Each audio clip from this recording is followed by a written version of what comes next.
So if you don't know, Shopify now released the B2B native on Shopify. So you don't have to use an application for that. You can actually create a B2B service inside your Shopify account, and you don't have to upgrade as well. It's available to the standards account anymore. Previously, it was only available to Plus and Advanced, I think, as well. But now you can actually assign it even if you use the standard Shopify plan and without using any applications. And yeah, I know many applications will eat dust now, but hey, they had a good run. So in this video, I will show you how to set it up, how to set up companies, catalogs, and every setting that you need to adjust in order to get it right. So let's just get to it. The first thing you're going to do is we need to create a company. So head over to customers menu here on the left side, simply click on it and you will see a new option called companies.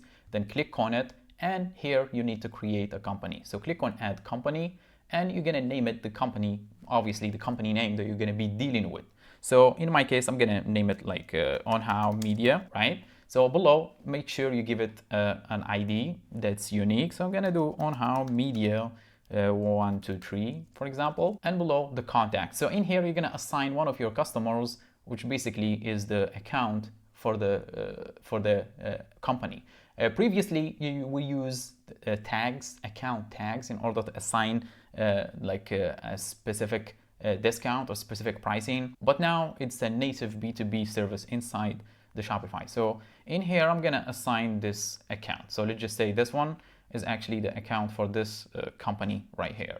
And below, I'm gonna add address. Let's just do something, anything like test and ask. This is just for demonstration, by the way. And address, make sure it's accurate actually for the address. Here is gonna show me some address. No, it should be, or here actually. So yeah, let's just do like this and click on save. Okay, so I added address for the company and make sure to select it from here, or you can use the address checker to verify the address. In my case, I don't need to because this is just a tutorial. Let me close this one. So let's just click on use your edit. Now below is the markets in here. I'm gonna keep it as United States. You can click on it. You need to click on save first, then you can change it in case you need to. So yeah, as you can see, you can click on it and change the market in case you want to do a new market.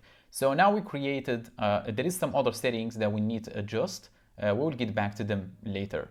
Let me get back in here and show you what I'm talking about. So we didn't assign catalog yet. We didn't assign the payment terms yet. And we didn't assign the checkout conditions as well. So we will do all of this later. Now, let's just get back to market settings right here, menu, click on it, and you will see catalogs. Then click on it and you should see this empty menu. In here, we're gonna create a catalog. So create catalog, and in the name here, I'm gonna test it. I'm gonna type in On How Media. So make sure to name it same as the company, so you can assign the catalog to the specific company. In case you want to assign the same catalog with the same pricing discounted for all the B2B customers, then name it something generic that you can actually remember it. But below this here, this is very important setting. Make sure to click on market and click on company location, because if you did so, then you can define the company. As you can see, the company that we did create On How Media,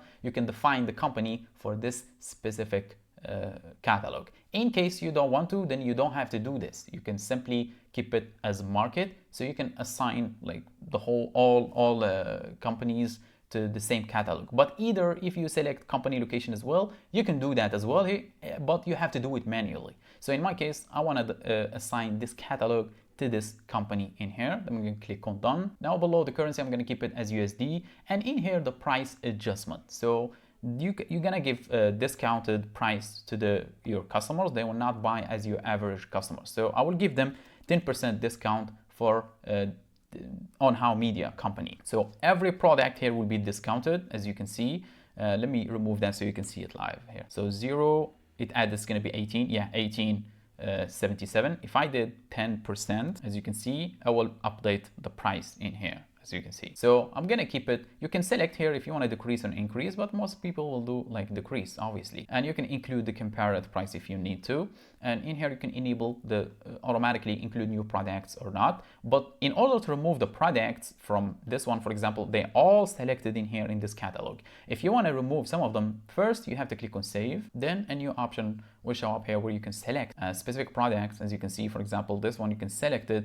then click on exclude from catalog. So in here you will have included, excluded, and all in here. So I'm gonna get back to included so I can show you the next option, which is setting the condition for the buy-in. So let's just click on this button, plus button in the rules. As you can see, you can set the rules here. So click on the plus button. So in here you can assign the increment. So increment, what it basically means is how many like the multiplier of the products they can buy. For example, if I keep it 1, they can actually buy 1 or 2 or 3 or 4, so on. So if I did 2, for example, they can only buy 2 or 4 or 6 or 8 or 10 or 12 and so on. That's very obvious, right? So in here, I'm gonna keep it as 2, and the minimum, how much they can buy the minimum. So by default, if I selected increment 2, so it's gonna be the minimum 2 because they cannot buy 1. And the maximum, how many products they can buy the maximum. So I'm gonna set it as 22. Yeah, let's just set it as 22.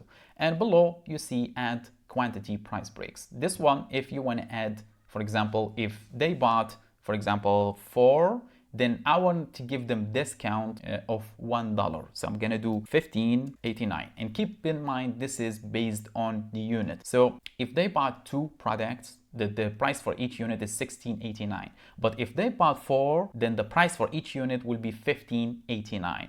And you can add more breaks. For 6, for example, I'm gonna do $14.89. This is not realistic, but just to give you an idea, as you can see. Now, if I click on done, I applied only to this product. If you wanna apply to only variant, you can do so. Simply click on variant, as you can see, to be expanded. Then, click on variant to be expanded. Then you can assign rules for specific variant, as you can see. So you can do this for variant level or product level. And yeah, I know what you're thinking. What if you have too many products, like hundreds? Then you have to use the automatic way, which is a CSV file, which is this one right here. If I click on import, as you can see, I need to save first. Let me click on save. So if I click on import button, you will see this option right here. Import and CSV will update the product pricing for on-how media. Download a sample. If you download a sample, then you can see what columns you can edit and everything. So if you have too many products, then you will use this method so you can apply the pricing conditions and rules, everything to all products at once. That's very clear, right? Now, once we're done, we're gonna get back to the customers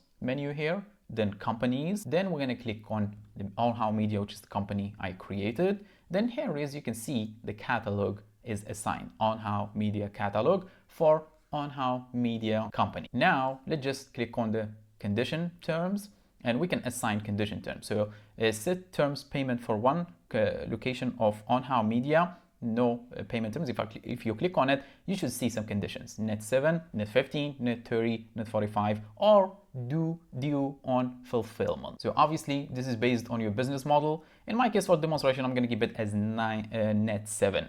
And if you select one of these, you should see an option require deposit on order created at checkout. If I enable this one, it's just obviously require a deposit. If I enable this one, it's gonna show a percentage input based on the amount in the cart. So for example, if the cart has like $100 of the amount of the added products, then I'm gonna do for example 30%, which means if the cart has $100, they need to deposit $30 on that order. Then after 7 days they can pay the full amount or the rest of the amount. So let me click on save. Now the checkout settings. So click on checkout settings, and in here you can select if you want to if you want to ship to address, allow customers to ship to any one-time address. I'm going to enable that. Or order submission, automatically submit orders. So orders without the shipping address will be submitted as draft orders, or submit all orders as draft for review. If you select this one, then all orders has to be reviewed by you and confirmed, fulfilled, and so on.